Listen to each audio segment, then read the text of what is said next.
السلام علیکم۔ کہانی کو آخر تک پورا سنیے گا اور اگر چینل پر نئے ہیں تو سبسکرائب ضرور کیجیے گا۔ ہم دو بہنیں تھیں اور ہماری شادی ایک ساتھ ہوئی تھی۔ پھر سال بعد میرا بیٹا پیدا ہوا اور اس نے ایک بیٹی کو جنم دیا۔ پھر ایسا ہی ہوتا رہا۔ اگلے 5 سالوں میں اس نے 4 بیٹیوں کو جنم دیا، جبکہ میرے 4 بیٹے ہو گئے۔ چوتھی بیٹی کے بعد وہ بالکل مایوس ہو گئی اور مجھ سے کہا کہ اگلے سال جب تمہارا بیٹا پیدا ہوا تو وہ تم مجھے دے دینا اور میری بیٹی تم لے لینا۔ میں مان گئی کیونکہ میری بہن کی شادی ایک امیر گھر میں ہوئی، جبکہ میرے سسرال والے بہت غریب تھے۔ میری بہن نے کہا کہ یہ بات تم راز میں رکھنا، اس کے بدلے میں تمہیں ہر مہینے پیسے بھیجتی رہوں گی۔ میں مان گئی کیونکہ مجھے پیسوں کی ضرورت تھی۔ ویسے بھی میرا بیٹا اچھے گھر جا رہا تھا اور یہ بات میرے لیے بہت خوشی کی تھی۔ ہماری ڈیلیوری کا وقت آیا تو ہم دونوں ایک کلینک پہنچ گئیں۔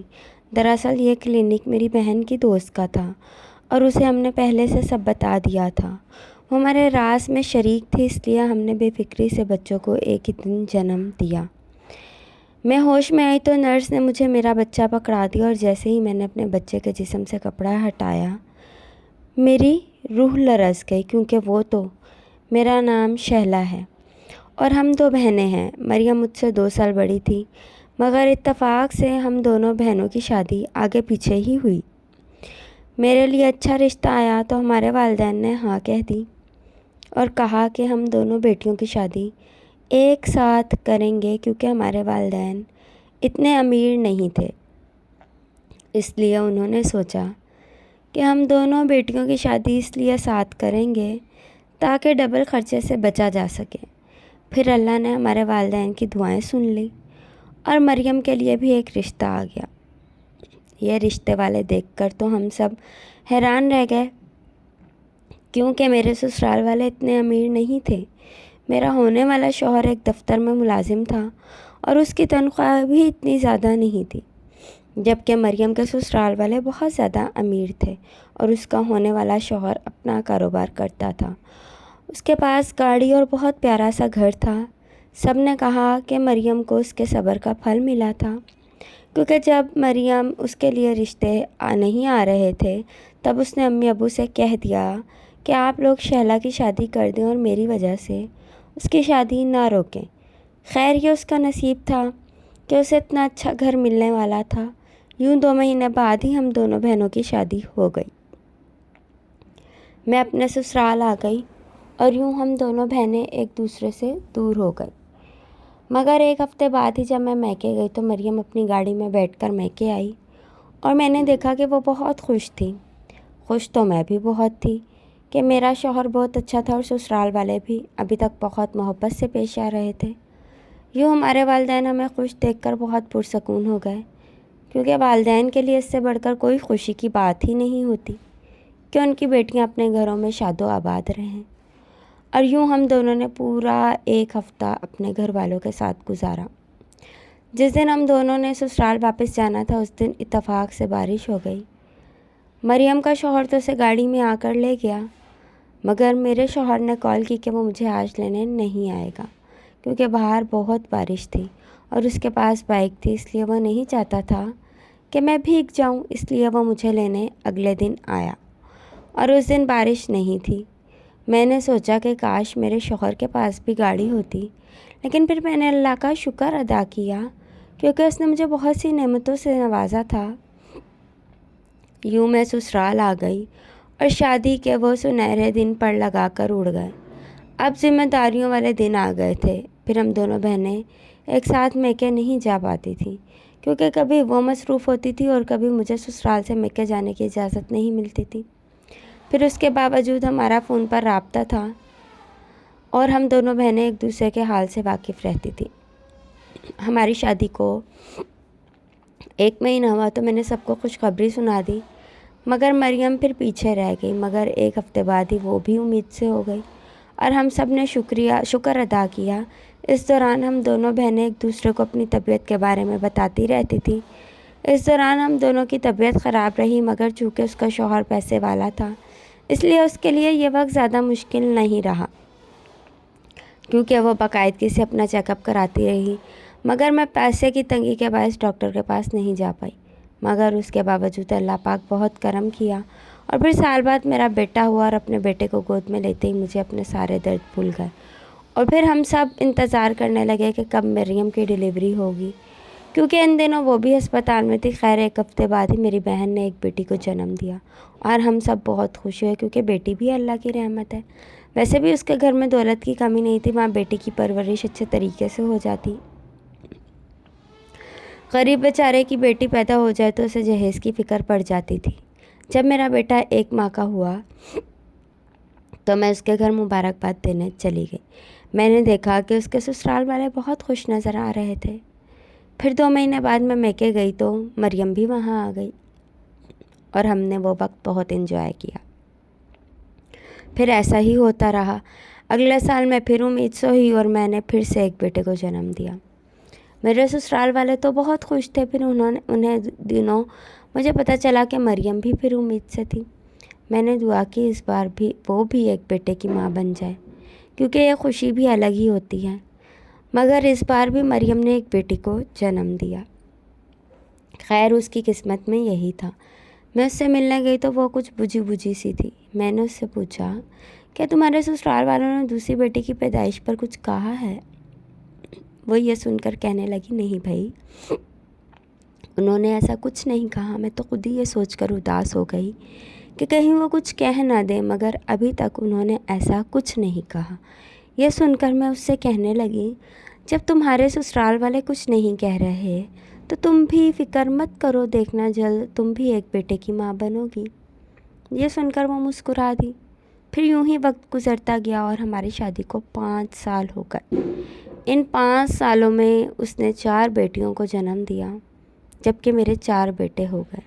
چوتھی بیٹی کے بعد وہ بالکل مایوس ہو گئی۔ مریم کی چوتھی بیٹی 1 سال کی ہو چکی تھی، جبکہ میرا بیٹا 1 سال سے اوپر ہو گیا تھا۔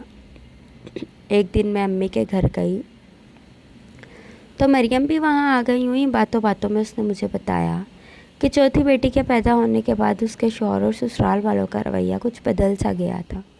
میں نے دیکھا کہ مریم بھی بجھی بجھی سی تھی۔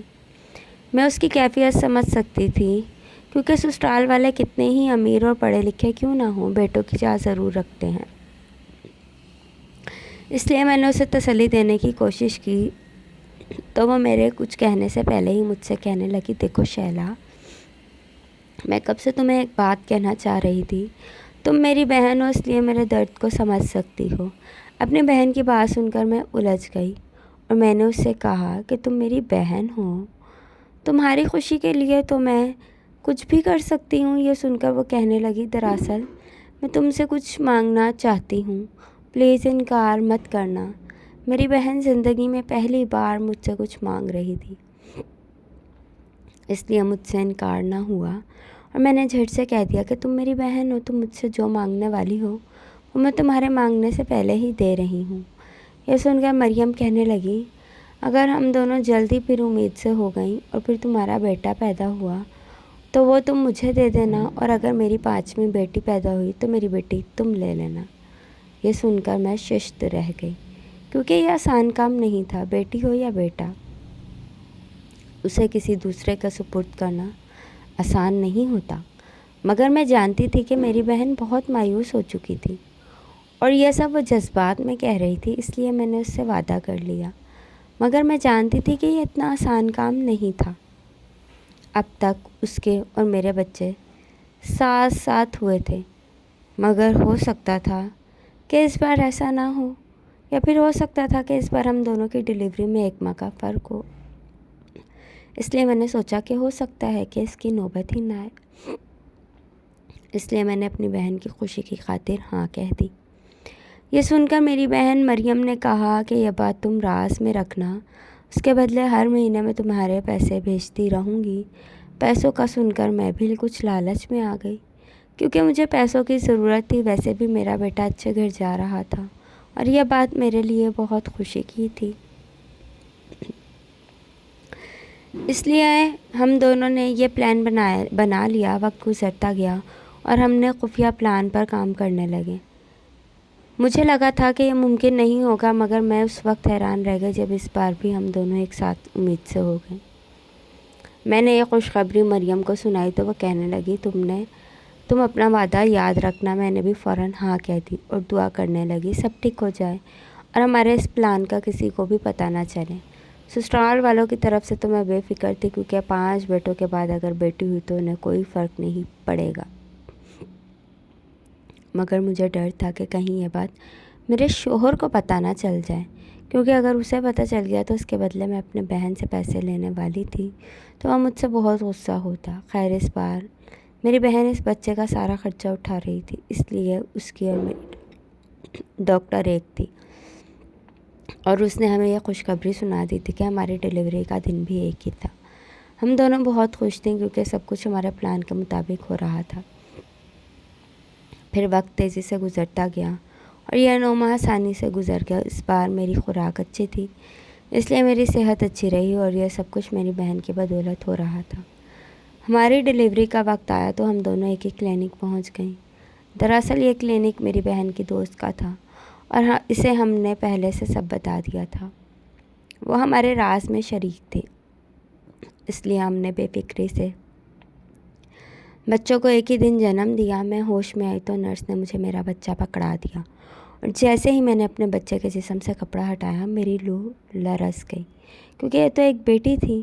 یہ دیکھ کر میں ہکا بکا رہ گئی۔ میں نے نرس سے پوچھا میری بہن کا کیا ہوا؟ یہ سن کر وہ کہنے لگی دعا کرو، اس کا کیس ابھی چل رہا ہے۔ یہ سن کر میں پریشان ہو گئی کیونکہ ہمارا سارا پلان چوپٹ ہو گیا تھا۔ میں سوچ رہی تھی کہ اب میں اپنی بہن کو کیا منہ دکھاؤں گی، کیونکہ اس نے اتنا خرچہ کر لیا۔ مگر میری بیٹی پیدا ہوئی۔ پھر تھوڑی دیر بعد نرس آئی اور اس نے مجھے بتایا مبارک ہو، آپ کی بہن کا بیٹا ہوا ہے۔ یہ سن کر میرا دل کیا میں خوشی سے ناچنا شروع کر دوں گی۔ بالآخر اللہ نے ہماری دعائیں سن ہی لی تھی اور اس کا اپنا بیٹا پیدا ہو گیا۔ یوں ہم نے اپنے سسرال میں اطلاع دی اور ہم نے اللہ تعالیٰ سے اسی وقت معافی مانگ لی، کیونکہ ہم دونوں بہنیں ایک دوسرے کی محبت میں بہت غلط حرکت کرنے جا رہی تھیں۔ ہم انسان بہت جلد باز ہوتے ہیں اور اس جلد بازی میں بعض اوقات بہت غلط فیصلے کر لیتے ہیں، مگر ہم بھول جاتے ہیں کہ زمین پر ایک پلاننگ ہم انسان کر رہے ہوتے ہیں، جبکہ ایک پلاننگ ہمارے لیے ہمارا اللہ بھی کر رہا ہوتا ہے، اور بے شک اللہ ہمارے لیے بہتر ہی کرتا ہے۔ اللہ حافظ۔